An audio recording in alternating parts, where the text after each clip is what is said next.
ونعوذ بالله من شرور أنفسنا ومن سيئات أعمالنا من يهده الله فلا مضل له ومن يضلله فلا هادي له ونشهد أن لا إله إلا الله وحده لا شريك له ونشهد أن سيدنا وسندنا محمدا عبده ورسوله أما بعد أعوذ بالله من الشيطان الرجيم بسم الله الرحمن الرحيم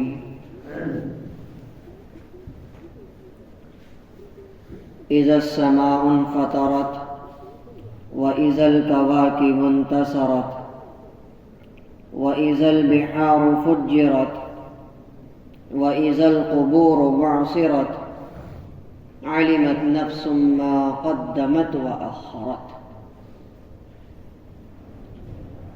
آمنت بالله صدق الله مولانا العلي العظيم وصدق رسوله النبي الكريم ونحن على ذلك لمن الشاهدين والشاكرين والحمد للہ رب العالمین۔ محترم مکرم بھائیوں، عزیز ساتھیوں، بزرگوں، نوجوان ساتھی اور چھوٹے بچے جو کہ یہاں ہیں نہیں، سبھی کو السلام علیکم ورحمۃ اللہ وبرکاتہ۔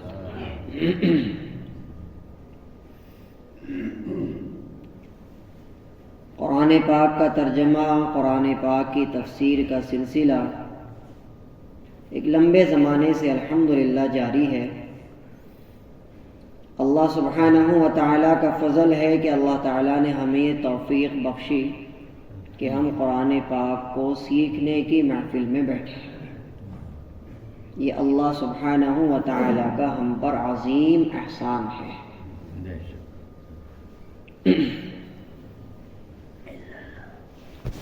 پچھلے ہفتے آپ حضرات کے سامنے بیان کیا گیا تھا سورہ مطففین کی آخری آیت۔ آج آپ حضرات کے سامنے سورہ انفطار کی تفسیر ہوگی انشاءاللہ۔ اللہ کی بارگاہ میں دعا ہے کہ اللہ تعالی ہمیں صحیح بات کہنے کی اور ہم سب کو اس پر عمل کرنے کی توفیق عطا فرمائے۔ کچھ گرمی سے محسوس ہو رہی ہے، یہ مجھے لگ رہی ہے۔ ایک دروازہ اگر کھول دیا جائے، تھوڑا سا کھول دی بھائی ایک دروازہ۔ وہ جوانی کا خون ہے نا، گرمی لگتی ہے اس میں۔ ٹھیک ٹھاک گرمی محسوس ہو رہی مجھے، چونٹیاں محسوس ہو رہی جیسے مجھے۔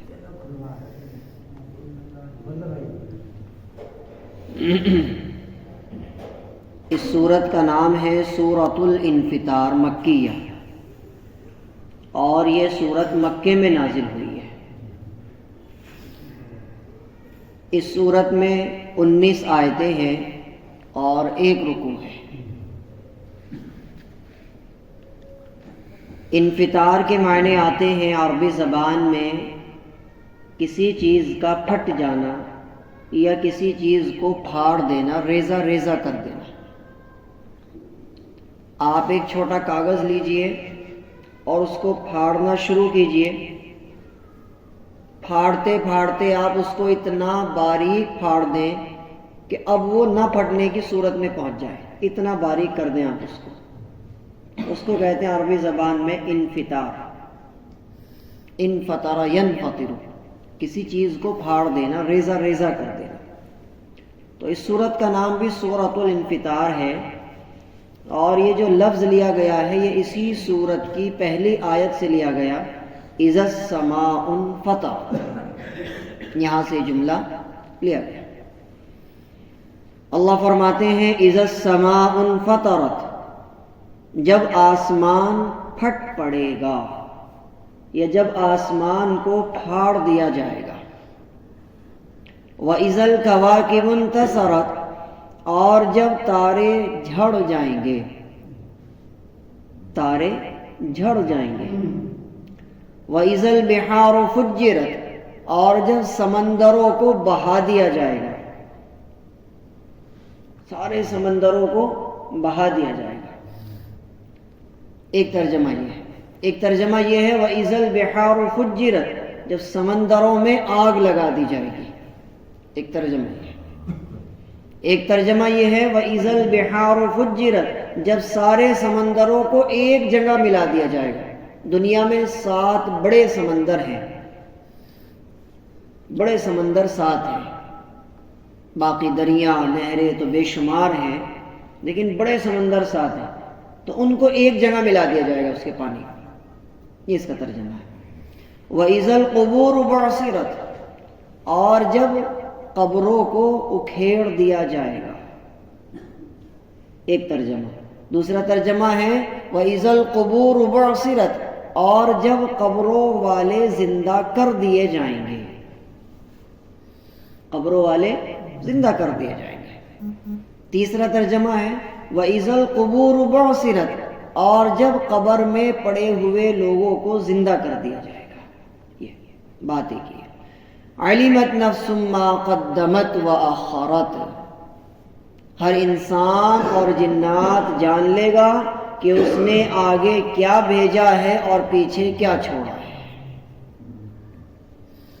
یہ ہر انسان کو بتا دیا جائے گا، دکھا دیا جائے گا کہ اس نے آگے کیا بھیجا ہے اور پیچھے کیا چھوڑا ہے۔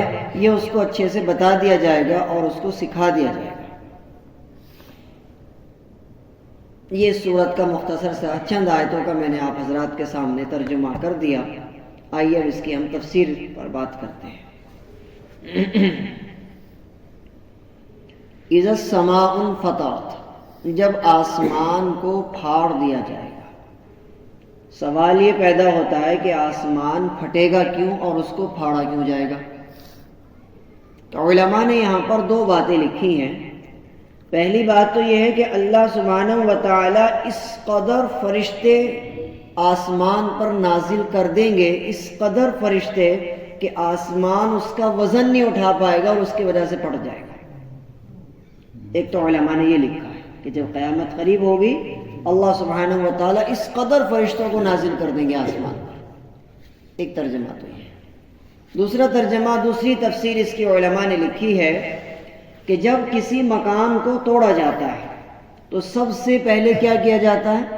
اس مکان کی چھت کو توڑا جاتا ہے، اور چھت کو توڑنے سے پہلے بھی کیا کیا جاتا ہے؟ اس کے پنکھے اور لائٹوں کو ہٹایا جاتا ہے۔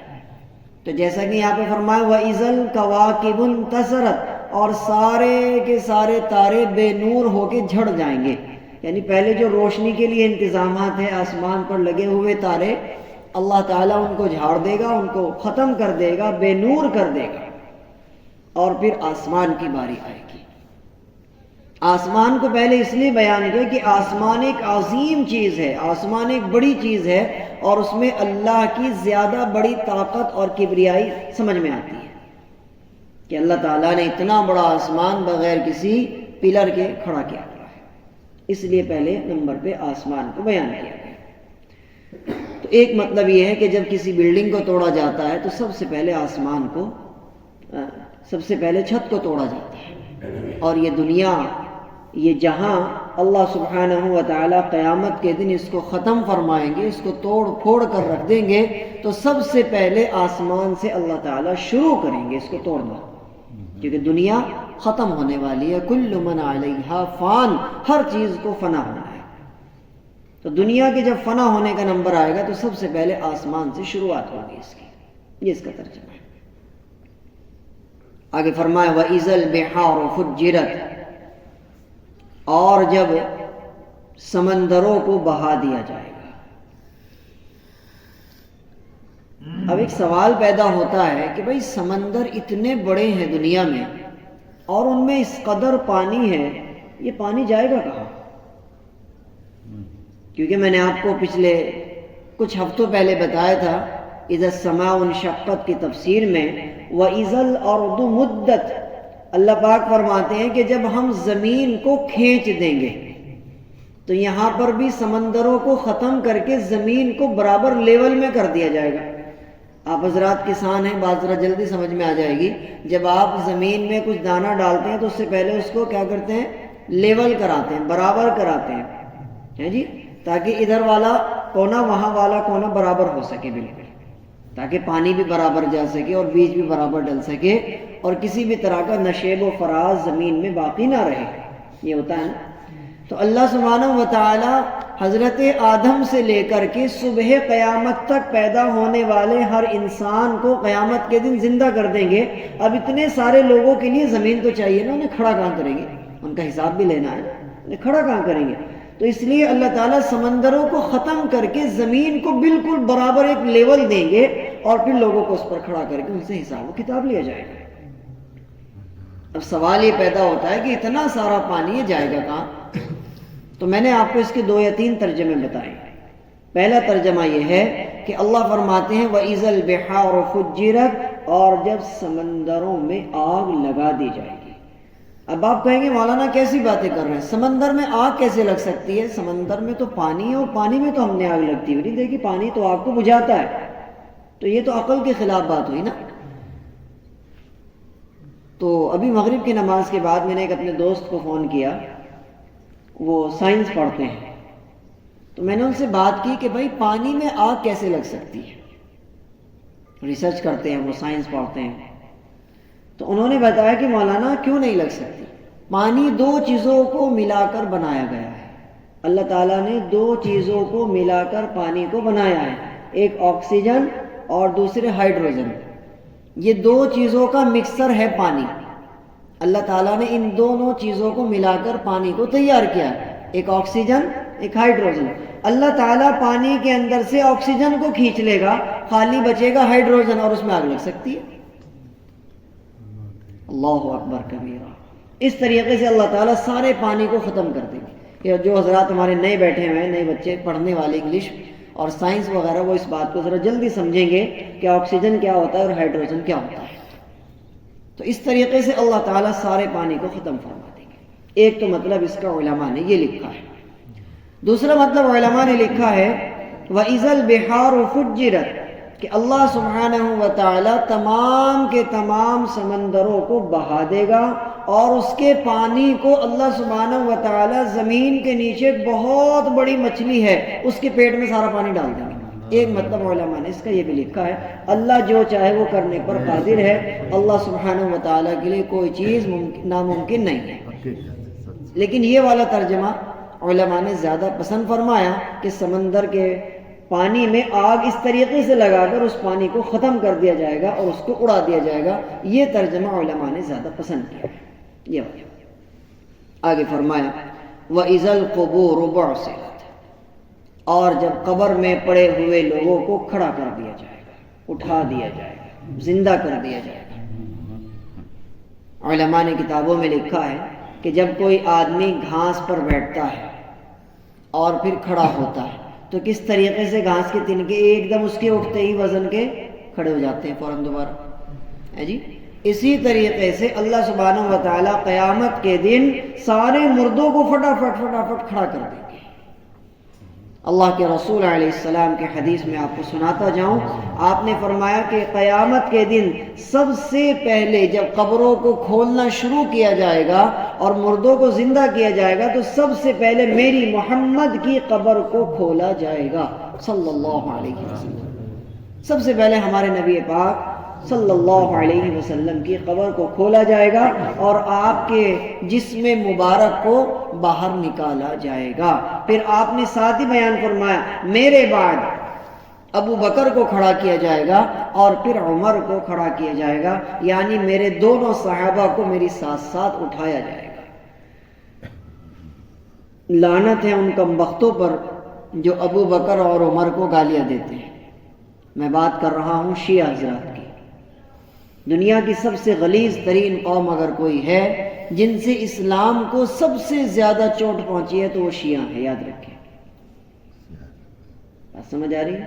ایسی گالیاں وہ حضرت ابو بکر اور عمر کو دیتے ہیں کہ اللہ کی پناہ.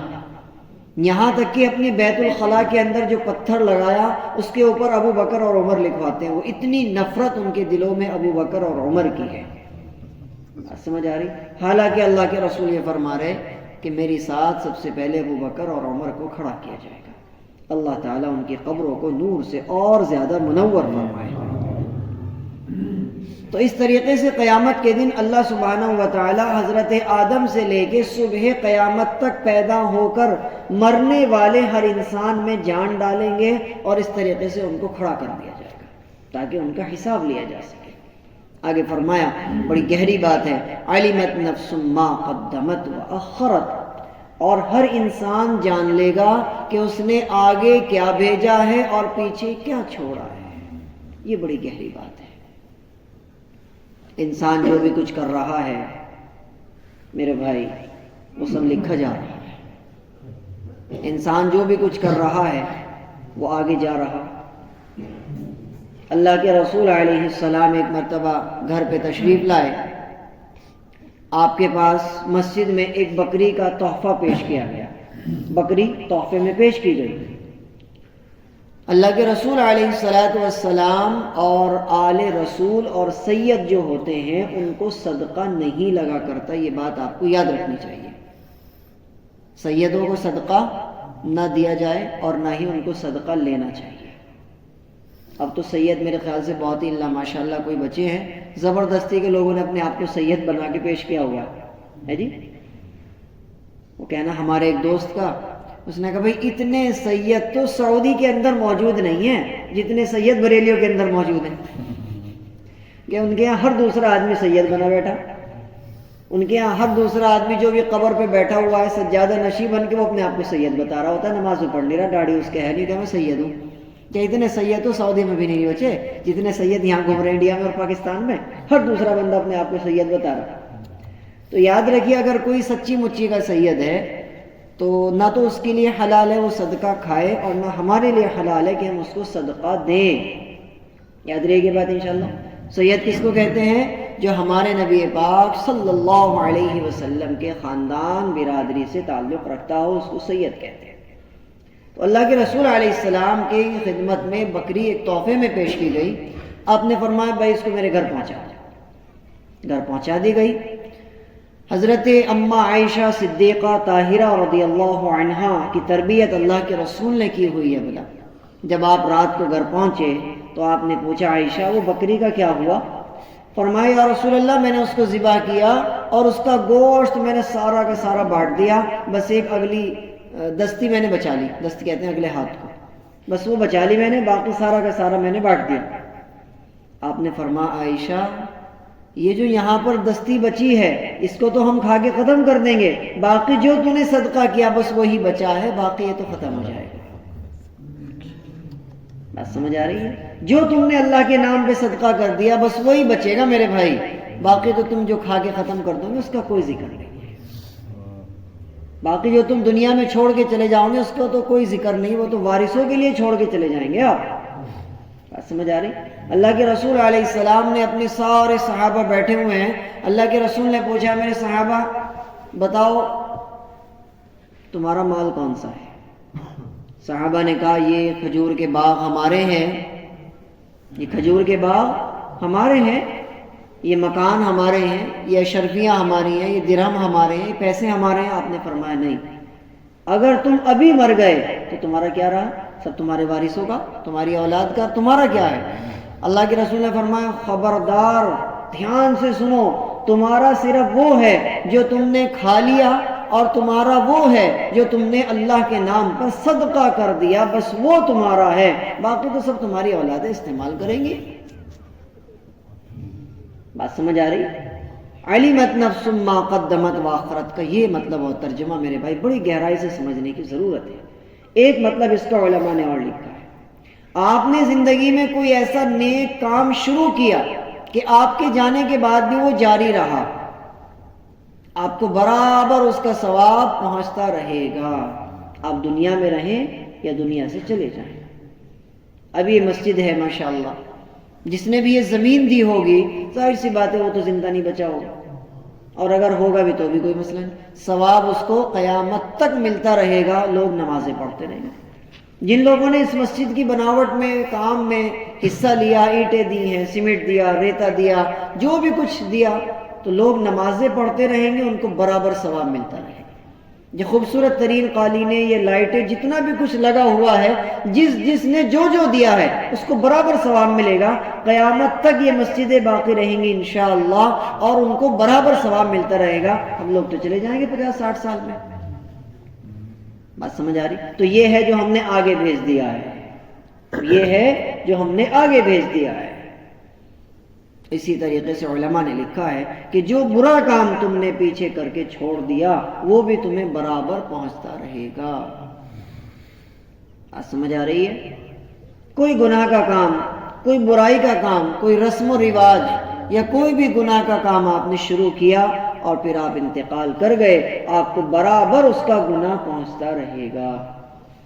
مثال کے طور پہ شادیاں ہو رہی ہیں، اس میں جو یہ رسمیں اس قدر شروع ہو گئی ہیں، ورنہ شادی تو ایک سیدھے سادے انداز میں نکاح ہو جاتا تھا، اب اس میں اس قدر ڈھول ڈھماکے بھی ہیں، اس قدر رسمیں بھی ہیں، اس قدر فضول خرچیاں بھی ہیں۔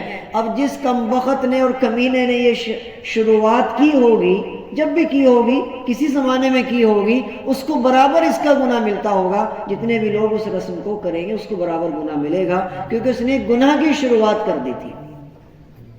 بات سمجھ آ رہی ہے؟ دنیا میں سب سے پہلے جو قتل کیا وہ کس نے کیا تھا؟ حضرت آدم کے بیٹے حابیل اور قابیل نے۔ کس نے کس کو قتل کیا تھا؟ قابیل نے حابیل کو قتل کیا تھا۔ اب آپ کہیں گے مولانا یاد کیسے رکھیں گے کس نے کس کو قتل کیا تھا؟ علماء نے بڑی پیاری بات لکھی ہے اس میں کہ جس کے نام میں قاف ہے، قاف سے قتل اور قاف سے قابیل، تو قابیل نے قتل کیا تھا حابیل کو۔ بات سمجھ آ رہی؟ زمین پر وہ سب سے پہلا قتل تھا، اس سے پہلے کوئی قتل نہیں ہوا تھا زمین پر۔ تو قابیل نے حابیل کو، اپنے بھائی کو قتل کیا تھا۔ اس کا ایک لمبا واقعہ پھر کسی روز سناؤں گا انشاءاللہ، کوئی موقع آیا۔ فی الحال ہمارا جو ٹو دا پوائنٹ ہے، تو اس نے جو قتل کی شروعات کی ہے، اب رہتی دنیا تک جتنے بھی قتل ہوں گے اس کو برابر کا گناہ پہنچتا رہے گا، کیونکہ اس نے ایک نئی چیز کی شروعات کی، ایک گناہ کی، ایک برائی کی اس نے شروعات کی تھی۔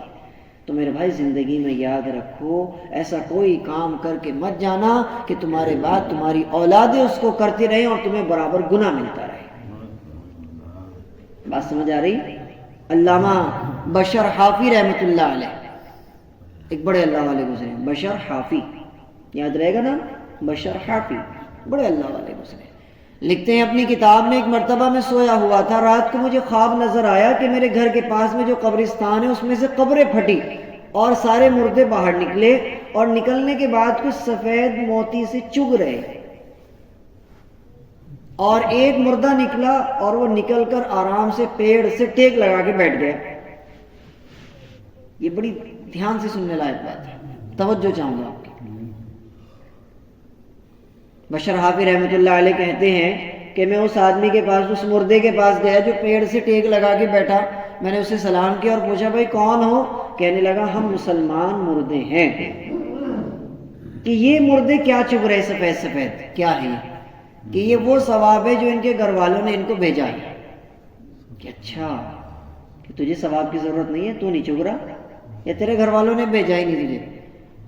اس مردے نے کہا کہ میں نے اپنے بیٹے کو حافظ قرآن بنایا اور اس کی بہترین تربیت کی، میں نے اسے مکمل طور پر دین پر میں نے چلانے کی 100% کوشش کی۔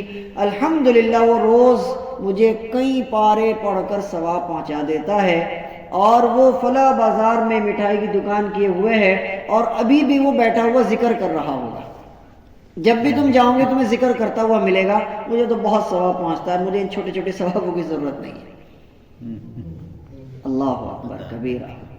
بشر حافی رحمۃ اللہ علیہ کہتے ہیں جب صبح ہوئی تو یہ خواب مجھے یاد رہ گیا، اور میں اسی بازار میں پہنچا، اور مٹھائی کی دکان پر جب میں پہنچا تو میں نے دیکھا ایک نوجوان بیٹھا ہوا، خوبصورت ترین اس کا چہرہ، اور میں نے اسے سلام کیا، اس کے ہونٹ ہل رہے۔ میں نے پوچھا کیا پڑھ رہے ہو؟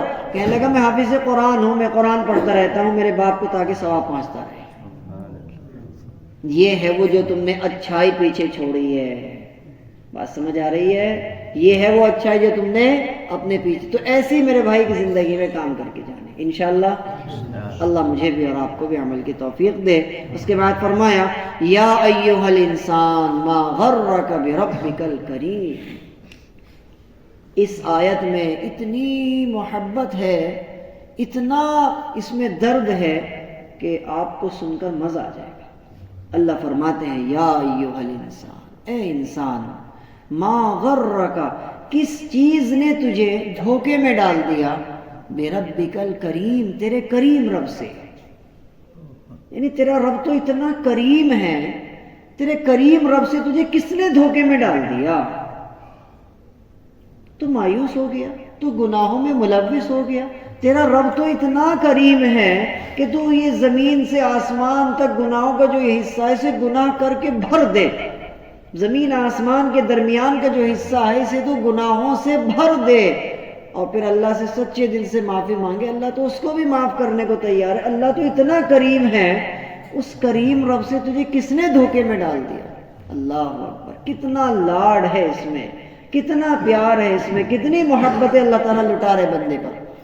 یا ایھا الانسان، یوں نہیں کہا اے مسلمان، یوں نہیں کہا اے مومن، یوں کہا اے انسان، تجھے تیرے کریم رب سے کس نے دھوکے میں ڈال دیا؟ غرک، دھوکے میں ڈال دیا۔ الذی خلقک فسواک فعدلک، جس نے تجھے پیدا کیا اور پھر برابر بنایا اور پھر عدل بھی کیا۔ اس کا کیا مطلب ہے؟ مطلب یہ ہے کہ الذی خلقک، جس نے تجھے پیدا کیا، فسواک، پھر برابر بنایا۔ ایسا نہیں ہے کہ کسی کے 3 پیر ہیں، کسی کے 2 ہیں، کسی کے 4 آنکھیں ہیں، کسی کے 2 ہیں، نہیں، سب کو برابر بنایا۔ فعدلک، پھر انصاف سے کام یہ لیا کہ جس طریقے سے تیرے ہاتھ کام کرتے ہیں، تیرے ہاتھ پکڑنے کا کام کرتے ہیں، ایسے ہی دوسرے کے بھی پکڑنے کا کام کرتے ہیں۔ جس طریقے سے تجھے سانس آ رہی ہے ایسے ہی دوسرے کو بھی سانس آ رہی ہے، سب کو برابر بنایا ہے، سب کو برابر بنایا اللہ تعالیٰ نے، سانچہ سب کا برابر ہے۔ بات سمجھ آ رہی؟ تو اللہ سبحانہ و تعالیٰ اس چیز کا احسان جتا رہے، الذی خلقک، جس نے تجھے پیدا بھی کیا، دیکھ تو صحیح اے انسان، جس نے تجھے پیدا بھی کیا، پھر تجھے برابر بھی بنایا، پھر تیرے ساتھ اتنا انصاف کیا کہ اس قدر تجھے خوبصورت بھی بنایا۔ فرمایا لقد خلقنا الانسان فی احسن تقویم، ہم نے انسان کو خوبصورت ترین سانچے میں پیدا کیا۔ بات سمجھ آ رہی؟ حضرت سیدنا بلال حبشی رضی اللہ تعالی عنہ کا ہاتھ پکڑا اللہ کے رسول نے اور کعبے کی چھت پر کھڑا کر دیا اور فرمایا لوگو، اے لوگو، ہمارے یہاں غلاموں کی بھی یہ حیثیت ہے جب وہ اللہ پر ایمان لے آئے۔ حالانکہ بلال حبشی نہایت عجیب تھے، کالے تھے، بہت زیادہ موٹے ہونٹ تھے اور سیاہ فام تھے بالکل۔ تو معلوم ہوتا ہے کہ اللہ کی نظر میں رنگت کا کوئی اعتبار نہیں ہے، کیونکہ اللہ نے تو سب کو خوبصورت بنایا ہے۔ بات سمجھ آ رہی ہے؟ تو یہ فرمایا، آگے فرمایا فی ای صورت ما شاء رکبک، جس صورت میں چاہا اللہ تعالیٰ نے تجھے ترتیب دے دیا، جس صورت میں چاہا اللہ تعالیٰ نے تجھے ترتیب دے دی۔ کلا بل تکذبون بالدین، خبردار تو قیامت کے دن کو جھٹلا رہا ہے۔ یعنی تیرے اندر سے جو یہ مادہ پیدا ہو گیا نا، نڈر ہونے کا، جھٹلانے کا، یہ بڑی خطرناک چیز ہے۔ اس کی وجہ سے تو ساری نافرمانیاں کر رہا ہے۔ ہم نے تجھے یہ بتایا کہ آسمان بھی پھٹے گا، ہم نے تجھے بتایا کہ ستارے بھی جھڑ جائیں گے، ہم نے تجھے بتایا کہ قبروں سے اٹھائے بھی جاؤں گے، ہم نے تجھے بتایا کہ اپنے کریم رب سے تو دھوکے میں نہ پڑ۔ اتنی باتیں بتانے کے باوجود بھی اگر تیری کھوپڑی میں بات نہیں آ رہی ہے تو مسئلہ صرف یہاں پر فالٹ یہ ہے کہ تیرا یقین کمزور ہو گیا، تو ایمان نہیں لا رہا اس چیز پر، اور تو قیامت کے دن کو بھلا بیٹھا ہے۔ کلا بل تکذبون بالدین، اور جو تو کر رہا ہے وہ کر لے۔ وَإِنَّ عَلَيْكُمْ لَحَافِظِينَ، اور ہم نے تیرے اوپر نگراں بھی متعین کیا ہوا ہے۔ اگر تو یہ سمجھتا ہے کہ میں مر جاؤں گا، گل جاؤں گا، سڑ جاؤں گا، ختم ہو جائے گا اور کوئی دوسری زندگی نہیں ہے، تو یہ تیری غلط فہمی ہے۔ وَإِنَّ عَلَيْكُمْ لَحَافِظِينَ، ہم نے تیرے اوپر ایک نگراں مقرر کیے ہوئے ہیں۔ کون ہے وہ؟ کرامن کاتبین، 2 فرشتے ہیں جو ہم نے تیرے کندھوں پر بٹھائے ہوئے ہیں، 2 فرشتے ہیں۔ یعلمون ما تفعلون، وہ سب جانتے ہیں جو تو کر رہا ہے۔ علماء نے کتابوں میں لکھا ہے کہ ہمارے کندھوں پر 2 فرشتے اس وقت آ کر بیٹھتے ہیں جب ہم بالغ ہو جاتے ہیں۔ بالغ ہونے سے پہلے لڑکا ہو یا لڑکی، نہ تو نماز فرض ہے، نہ روزہ فرض ہے، نہ حج فرض ہے، نہ زکوٰۃ فرض ہے۔ لڑکا اور لڑکی جب بالغ ہو گئے تو ان کے کاندھوں پر فرشتے آ کے بیٹھ جاتے ہیں۔ جب وہ کوئی نیکی کا کام کرتے ہیں تو یہ دایاں والا فرشتہ لکھتا ہے، اور جب کوئی برائی کا کام کرتے ہیں تو یہ بایاں والا فرشتہ لکھتا ہے۔ لیکن ایک سوال پیدا ہوتا ہے کہ اللہ نے فرمایا کرامن، بڑے عزت والے فرشتے ہیں، یہ کیوں کہا اللہ نے؟ اتنا لطف آئے گا آپ کو یہ بات سن کے، آپ کی طبیعت خوش ہو جائے گی۔ کرامن کاتبین، اللہ نے فرمایا بڑی عزت والے فرشتے ہیں یہ، ایسا کیوں؟ حدیث میں آتا ہے اللہ کے رسول علیہ السلام نے فرمایا کہ جب اللہ تعالیٰ نے انسان پر 2 فرشتوں کو متعین کیا، کرامن کاتبین کو، تو جب ان میں سے جب انسان نے گناہ کیا تو ان میں سے یہ بایاں والا فرشتہ تابع ہے دائیں والے فرشتے کے، یہ دونوں فرشتے اللہ پاک کے پاس پہنچے اور اللہ پاک سے کہا اے اللہ، کیا ہم اس کی برائی کو ابھی لکھ لیں یا پھر اس کی توبہ کا انتظار کریں؟ بات سمجھ آ رہی ہے؟ جب انسان نیکی کرتا ہے تو یہ دائیں والا فرشتہ جھٹ اس نیکی کو لکھ لیتا ہے، لیکن جب کوئی انسان برائی کرتا ہے تو یہ والا فرشتہ جب لکھنے کے لیے قلم اٹھاتا ہے تو یہ دائیں والا فرشتہ اسے کہتا ہے رک جا، تھم جا، ہو سکتا ہے توبہ کر لے۔ کچھ دیر کے بعد یہ والا فرشتہ پھر کہتا ہے میں لکھوں، تو یہ دایاں فرشتہ کہتا ہے تھم جا، بھی رک جا، ہو سکتا ہے یہ توبہ کر لے۔ یہاں تک کہ شام ہو جاتی ہے، اب یہ فرشتہ اس کو کہتا ہے چل بھائی یہ توبہ نہیں کرتا، اب تو لکھ ہی لے تو اللہ تعالیٰ نے اس لیے ان دونوں فرشتوں کو کہا کرامن، یہ بڑی عزت والے فرشتے ہیں، کیونکہ یہ اتنا خیال رکھتے ہیں مومن کا، مسلمان کا اتنا خیال رکھتے ہیں کہ اس کے گناہ کو فوراً نہیں لکھتے، وقت دیتے ہیں، انتظار کرتے ہیں کہ توبہ کر لے، یہ توبہ کر لے، یہ توبہ کر لے، لیکن یہ توبہ نہیں کر رہا، اسے شرم نہیں آ رہی ہے، یہ توبہ نہیں کرتا، تو پھر یہ کہتا چل بھائی لکھ لے۔ اس لیے اللہ تعالیٰ نے فرمایا کہ یہ عزت والے فرشتے ہیں اور یہ جانتے ہیں جو تم کرتے ہو۔ علماء نے کتابوں میں لکھا ہے کہ جب کوئی آدمی بیت الخلاء میں جاتا ہے یہ دونوں فرشتے باہر رہ جاتے ہیں، یہ گندی جگہوں پر نہیں جاتے۔ اسی طریقے سے جب کوئی آدمی اپنی زوجہ کے پاس، اپنی بیگم کے پاس، اپنی بیوی کے پاس جاتا ہے تو یہ فرشتے وہاں سے دور ہو جاتے ہیں۔ اب سوال پیدا ہوگا کہ اگر کوئی آدمی گناہ کر رہا ہے تو کیسے لکھیں گے؟ پھر یہ فرمایا کہ اللہ تعالیٰ نے اس کا بھی انتظام کیا ہے کہ زمین بھی تو ریکارڈنگ پر لگی ہوئی ہے نا، زمین بھی تو ریکارڈ کر رہی ہے نا انسان کے اعمال کو، آسمان بھی ریکارڈ کر رہا ہے، وہ بھی گواہ ہے، زمین بھی ریکارڈ کر رہی ہے، اور پھر انسان کے اپنے جسم کے حصے بھی تو ہیں جو ریکارڈنگ پر لگے ہوئے ہیں۔ لیکن یہ دونوں فرشتے عزت والے فرشتے ہیں، یہ گندی جگہوں پر اور جب انسان بہت بڑے گناہ کا کوئی ارتکاب کرتا ہے اس وقت یہ دونوں فرشتے دور ہو جاتے ہیں اور اس وقت یہ فرشتے وہاں پر نہیں رہتے۔ پھر اللہ تعالیٰ نے جو دوسرے انتظامات کیے ہوئے ہیں، زمین کو گواہ بنایا، آسمان کو گواہ بنایا، یہ دونوں کے دونوں جاری رہتے ہیں۔ بھائی میرے پاس یہ خبر آئی تھی کہ وقت زیادہ ہو جاتا ہے، خواتین بھی ساتھ میں ہیں، تو انشاءاللہ تعالی باقی تفسیر ہم اگلے ہفتے کریں گے انشاءاللہ۔ سورت ذرا لمبی ہے تو آج کی ہم اپنی تفسیر کو بس اسی جگہ پر اختتام پذیر کریں گے انشاءاللہ۔ وَإِنَّ عَلَيْكُمْ لَحَافِظِينَ كِرَامًا كَاتِبِينَ۔ آگے انشاءاللہ ہم بیان کریں گے اِنَّ الْأَبْرَارَ لَفِي نَعِيمٍ وَإِنَّ الْفُجَّارَ لَفِي جَحِيمٍ۔ اگلے ہفتے انشاءاللہ ہم یہاں سے بات کو کریں گے۔ میرے پاس یہ تو کئی خواتین کی بھی درخواست آئی ہے اور مرد و حضرات کی بھی درخواست آئی ہے کہ رات کا وقت ہے، ذرا سا خیال رکھیں کہ عورتوں کو گھر بھی جانا ہے اور سونا بھی ہے اور بھی بہت سارے معاملات ہیں، تو لمبا نہ کیا جائے کام کو انشاءاللہ۔ تو اس چیز کا خیال رکھتے ہوئے بات کو میں اپنی یہیں پر ختم کرتا ہوں، اور اس صورت کے متعلق جو میں آپ حضرات کو کچھ فضائل بیان کرتا ہوں اس کے تعلق سے چند باتیں میرے ذہن میں ہیں جو میں آپ حضرات کے لیے لکھ کر لاتا ہوں ہمیشہ، وہ میں آپ حضرات کو 2-4 باتیں سنا دیتا ہوں انشاءاللہ۔ اور میرے خیال سے بات یہ صحیح بھی ہے کہ وقت نہ زیادہ لگایا جائے، کیونکہ لوگ بور ہو جاتے ہیں۔ اب وہ شوق اور وہ محبت تو رہی نہیں کہ ایک 2 گھنٹے 2.5 گھنٹے لوگ بیٹھے، جی، تو رفتہ رفتہ مزاج بنے گا انشاءاللہ، پھر قرآن پاک کی محبت دل میں اترے گی تو رفتہ رفتہ وقت بڑھائیں گے انشاءاللہ، بات سمجھ میں آنے والی ہے۔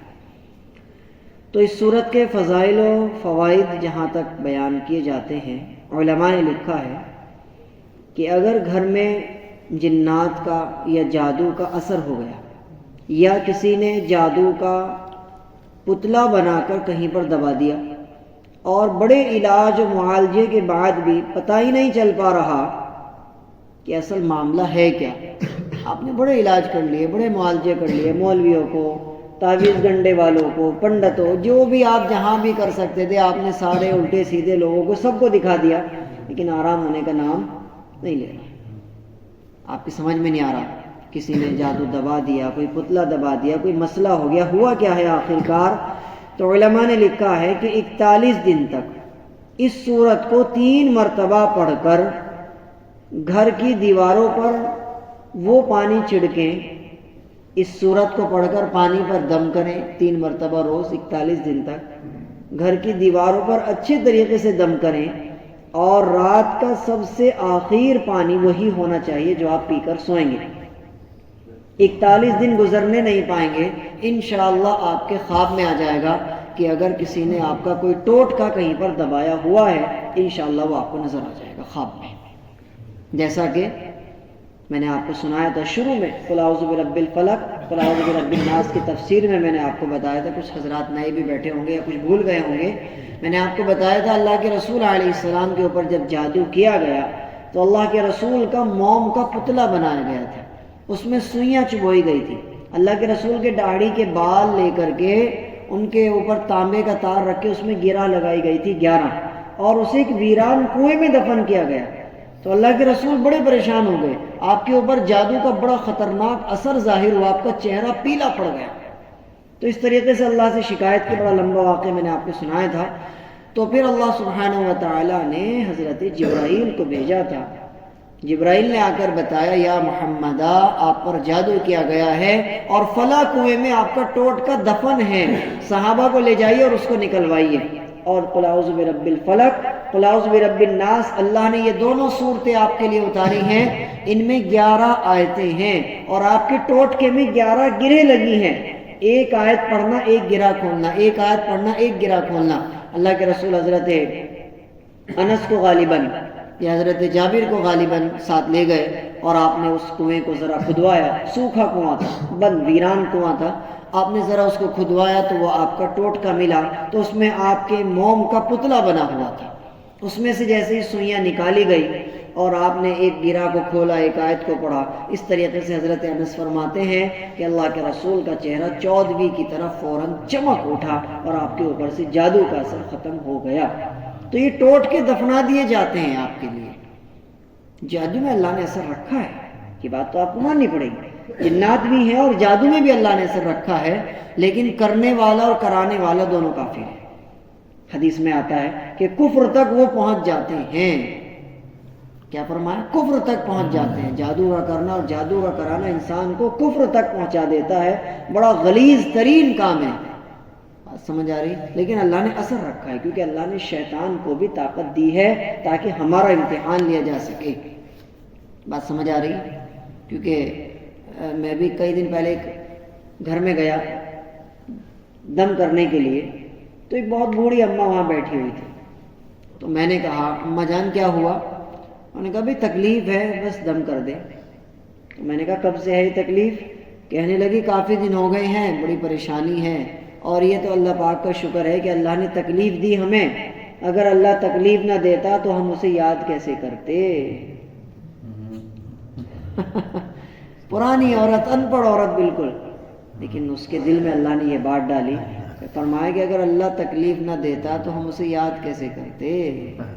کیا بات ہے، کیا بات ہے، بات سمجھ آ رہی ہے؟ تو لہٰذا اس طریقے سے اللہ تعالیٰ نے جادو میں اثر تو رکھا ہے، شیطان کو بھی اللہ نے طاقت دی ہے تاکہ ہماری آزمائش ہو سکے۔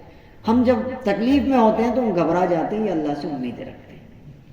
تو اگر اس طریقے سے آپ کے اوپر بھی بڑے علاج و معالجے کے بعد بھی آپ کو کوئی شفا نہیں مل رہی ہے تو اب آپ یہ کام کریں، 3 مرتبہ روز اس سورت کو پڑھیں، پانی پہ دم کریں، گھر کی دیواروں پر دم کریں، رات کو سب سے آخر چیز جو آپ کے پیٹ میں جائے وہ پڑا ہوا پانی ہو، اور اس کے بعد آپ سو جائیں۔ 41 دن گزرنے نہیں پائیں گے انشاءاللہ، آپ کے خواب میں ضرور آ جائے گا کہ اصل میں ماجرا ہے کیا، آپ کا کوئی ٹوٹکا دفن کیا ہوا ہے یا پھر کوئی اور مسئلہ ہے آپ کے خواب میں ضرور دکھلا دیا جائے گا انشاءاللہ۔ اسی طریقے سے علماء نے لکھا ہے اگر کوئی حاجت، ضرورت، دعا یا کوئی کام ایسا اٹکا ہوا ہے وہ ہوتا ہی نہیں ہے اور آپ بڑی مشقت کے بعد تھک ہار کر بیٹھ گئے، تو علماء نے لکھا ہے کہ 7 دن تک 70 مرتبہ یہ سورت پڑھ کر دعا کریں، انشاءاللہ وہ کام آپ کا ضرور حل ہو جائے گا انشاءاللہ۔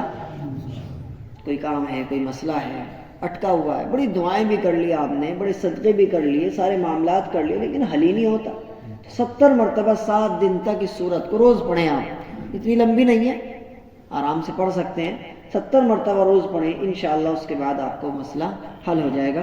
باقی باتیں اور بھی ہیں، وہ انشاءاللہ اگلے ہفتے بتائی جائیں گی۔ اللہ مجھے بھی آپ کو بھی خوب خوب عمل کرنے کی توفیق عطا فرمائے۔